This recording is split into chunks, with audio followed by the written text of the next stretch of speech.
দর্শক, কেন্দ্রীয় শহীদ মিনারে আছেন বিশেষ প্রতিনিধি ইমরুল কায়েস। সরাসরি যুক্ত হচ্ছে তার সাথে। কায়েস, শিক্ষকদের আন্দোলনের বিষয়ে আমাদেরকে জানাবেন। ধন্যবাদ মিথিলা। আমরা এই মুহূর্তে দেখতে পাচ্ছেন যে শহীদ মিনারে আগের যে অবস্থাটি ছিল ঠিক এখনো সেই অবস্থায় রয়েছে। অর্থাৎ সারা দেশ থেকে যে শিক্ষকরা এসেছেন তারা এখানে স্লোগান দিচ্ছেন, মুহুর্মুহু স্লোগান দিচ্ছেন।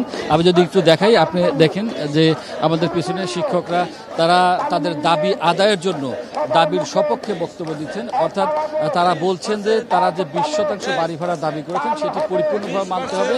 সরকার যে 5% মেনেছে সেটি তারা মানছেন না। তাদের কথা যে 20% বাড়ি ভাড়া বাড়াতে হবে, 1500 টাকা চিকিৎসা ভাতা বাড়াতে হবে এবং কর্মচারী যারা রয়েছেন তাদের উৎসব ভাতা 75% করতে হবে।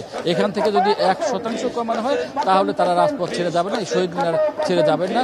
অর্থাৎ সকাল থেকে তারা যেরকম লাগাতার কর্মসূচি চালিয়ে যাচ্ছেন এখানে, সেই একই অবস্থানে তারা রয়েছেন এবং তারা বলছেন যে তাদের যদি দাবি মানা না হয় তাহলে বিকেল বেলা তারা ভুকা মিছিল করার কথা বলছেন এবং শহীদ মিনার ছেড়ে যাওয়ার কথা বলছেন, যে শহীদ মিনারের বাইরে গিয়ে তারা এই ভুকা মিছিলটি করবেন। তো সেইভাবেই তারা তাদের দাবি দেওয়া পেশ করছেন। আপনি দেখতে পাচ্ছেন যে মুহুর্মুহু স্লোগান হচ্ছে এখানে।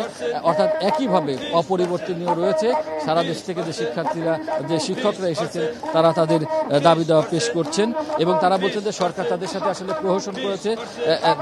তাদের যে 5% বাড়ি ভাড়া বাড়ানোর কথা বলেছে সেটিকে তারা প্রহসন বলছেন এবং তারা বলছেন যে সরকার এর আগে যে আশ্বাসটি দিয়েছিল সেই আশ্বাস তারা পালন হয়েছে বলে মনে করছেন না এবং সরকার নানা কিছুর আশ্রয় নিয়ে তাদের দাবি পূরণ করছে না। তারা বলছেন যে যেভাবে জিনিসপত্রের দাম বেড়েছে, যেভাবে তাদের জীবনযাত্রা মান বেড়েছে, সেইটার সাথে তাল মিলিয়ে চলার জন্যই তারা আসলে এই দাবিটি পেশ করেছেন, যে দাবিটি খুবই ছোট দাবি কিন্তু সরকারের পক্ষ থেকে সময় ক্ষেপণ করা হচ্ছে, সেটি পালন করা হচ্ছে না।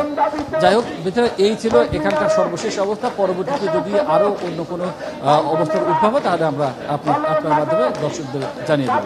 কায়েস, আপনাকে ধন্যবাদ।